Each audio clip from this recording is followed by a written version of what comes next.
ഒരു ഗ്രാമം, ഒരു പഴയ വീട്. ആ വീട്ടിൽ 20 വർഷമായി ആരും താമസിച്ചിരുന്നില്ല. പക്ഷേ ഒരു മഴയുള്ള രാത്രിയിൽ ആ വീട്ടിൽ നിന്ന് ഒരു സ്ത്രീയുടെ കരച്ചിൽ കേട്ടു. ഗ്രാമവാസികൾ ഞെട്ടി. കാരണം ആ വീട്ടിൽ താമസിച്ചിരുന്ന സ്ത്രീ 20 വർഷങ്ങൾക്കു മുൻപ് ദുരൂഹ സാഹചര്യത്തിൽ അപ്രത്യക്ഷയായതായിരുന്നു. അവൾ തിരികെ വന്നതാണോ, അതോ മറ്റെന്തെങ്കിലും ഭയാനകമായ സത്യമാണോ ആ വീട്ടിനുള്ളിൽ ഒളിഞ്ഞിരിക്കുന്നത്? ഇന്ന് നിങ്ങൾ കേൾക്കാൻ പോകുന്നത് ഒരു സാധാരണ കഥയല്ല. അവസാനം വരെ കേട്ടാൽ മാത്രം എല്ലാ ചോദ്യങ്ങൾക്കും ഉത്തരം ലഭിക്കും.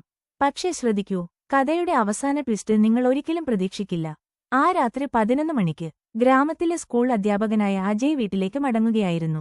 പെട്ടെന്നാണ് വഴിയരികിലെ പഴയ വീട്ടിലെ ജനാലയിൽ ഒരു നിഴൽ കണ്ടത്.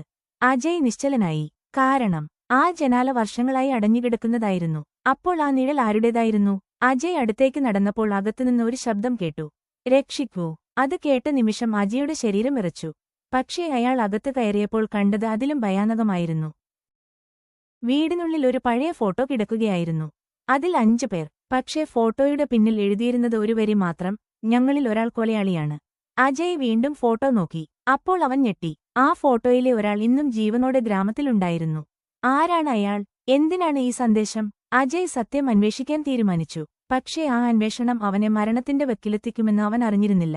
അജയ് ആ ഫോട്ടോ കയ്യിൽ പിടിച്ച് വീണ്ടും നോക്കി. ഞങ്ങളിൽ ഒരാൾ കൊലയാളിയാണ്. ആ വരികൾ അവന്റെ മനസ്സിൽ മുഴങ്ങിക്കൊണ്ടിരുന്നു. ഫോട്ടോയിലെ 5 പേരിൽ ഒരാൾ ഇന്നും ഗ്രാമത്തിൽ ജീവിച്ചിരിക്കുന്നു.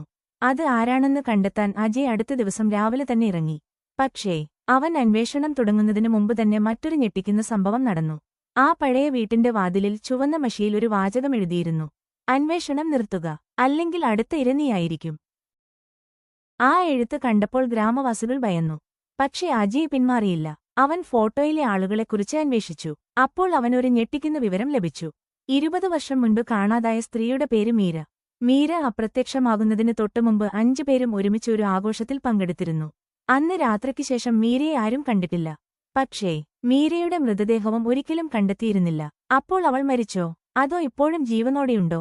അന്ന് രാത്രി അജയ് വീട്ടിൽ ഉറങ്ങാൻ കിടന്നു. അർദ്ധരാത്രി 2 മണി. പെട്ടെന്ന് അവന്റെ ഫോൺ ബെൽ മുഴങ്ങി. Unknown number. അവൻ കോൾ എടുത്തു. അവിടെ നിന്ന് കേട്ടത് ഒരു സ്ത്രീയുടെ ശബ്ദം. അജയ്, അവർ എന്നെ കൊല്ലാൻ ശ്രമിച്ചു. ശബ്ദം വിറക്കുകയായിരുന്നു. ആരാണ് നിങ്ങൾ? അജയ് ചോദിച്ചു. മറുപടി പറയുന്നതിനു മുമ്പ് ലൈൻ കട്ടായി. പക്ഷേ ഒരു കാര്യം വ്യക്തമായിരുന്നു: ആ സ്ത്രീക്ക് മീരയുടെ കേസുമായി ബന്ധമുണ്ടായിരുന്നു. അടുത്ത ദിവസം രാവിലെ അജയ് ആ നമ്പർ ട്രേസ് ചെയ്യാൻ ശ്രമിച്ചു. പക്ഷേ നമ്പർ നിലവിലില്ലായിരുന്നു. ഇതെങ്ങനെ സാധിക്കും? അപ്പോഴാണ് അവന്റെ വീട്ടുമുറ്റത്ത് ഒരു പഴയ കവർ കണ്ടെത്തിയത്.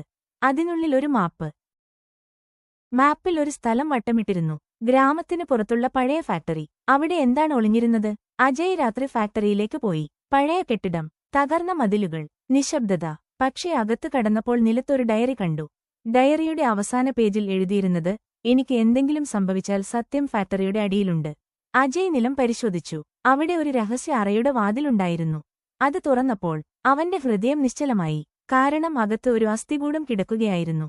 പക്ഷേ അത് മീരയുടേതില്ലായിരുന്നു. അസ്ഥികൂടത്തിനരികിൽ ഒരു സ്വർണ്ണ മോതിരമുണ്ടായിരുന്നു. അതിൽ കൊത്തിയിരുന്നത് ഒരു പേര്: രാജീവ്. ഫോട്ടോയിലെ 5 പേരിൽ ഒരാളുടെ പേരായിരുന്നു അത്. പക്ഷേ ഗ്രാമവാസികളുടെ അറിവിൽ രാജീവ് ഇപ്പോഴും ജീവനോടെയായിരുന്നു. അപ്പോൾ അവിടെ കിടക്കുന്നത് ആരുടെ അസ്ഥികൂടം? അജയ് രാജീവിനെ കാണാൻ തീരുമാനിച്ചു. പക്ഷേ രാജീവിന്റെ വീട്ടിലെത്തിയപ്പോൾ അവൻ കാണാതായിരുന്നു. അയൽവാസികൾ പറഞ്ഞത് ഇന്നലെ രാത്രി മുതൽ രാജീവിനെ ആരും കണ്ടിട്ടില്ല. അജയ് കൂടുതൽ ആശയക്കുഴപ്പത്തിലായി. ഇതിനിടയിൽ മറ്റൊരു കത്ത് അവന് ലഭിച്ചു. അതിലൊരു വരി മാത്രം: രാജീവ് അടുത്ത ഇരയാണ്. അതേ രാത്രി ഗ്രാമക്കുളത്തിനരികിൽ ഒരു കാർ കണ്ടെത്തി. അത് രാജീവിന്റേതായിരുന്നു. പക്ഷേ രാജീവ് അകത്തുണ്ടായിരുന്നില്ല. കാറിന്റെ സീറ്റിൽ രക്തക്കറകൾ മാത്രം. ഇപ്പോൾ കാര്യങ്ങൾ കൂടുതൽ അപകടകരമായി. കൊലയാളി വീണ്ടും ആക്രമിച്ചിരിക്കുന്നു. അജയ് പഴയ പോലീസ് ഫയലുകൾ പരിശോധിച്ചു. അപ്പോൾ ഒരു മറഞ്ഞ റിപ്പോർട്ട് കണ്ടെത്തി. 20 വർഷം മുൻപ് മീരയുടെ കേസ് അന്വേഷിച്ച പോലീസ് ഓഫീസർ ദുരൂഹമായി മരിച്ചിരുന്നു. മരണത്തിനു മുമ്പ് അദ്ദേഹം എഴുതിയ അവസാന കുറിപ്പ്: ഞാൻ സത്യം കണ്ടെത്തി, പക്ഷേ അവർ എന്നെ ജീവനോടെ വിടില്ല. അവർ ആരാണ്? അജയ് വീണ്ടും ഫോട്ടോ പരിശോധിച്ചു. അപ്പോൾ അവൻ ഞെട്ടിക്കുന്ന ഒരു കാര്യം മനസ്സിലാക്കി. ഫോട്ടോയിലെ 5 പേരിൽ ഒരാൾക്ക് 2 വ്യത്യസ്ത പേരുകളുണ്ടായിരുന്നു. അയാൾ തന്റെ യഥാർത്ഥ തിരിച്ചറിയൽ മറച്ചുവെച്ചിരുന്നു.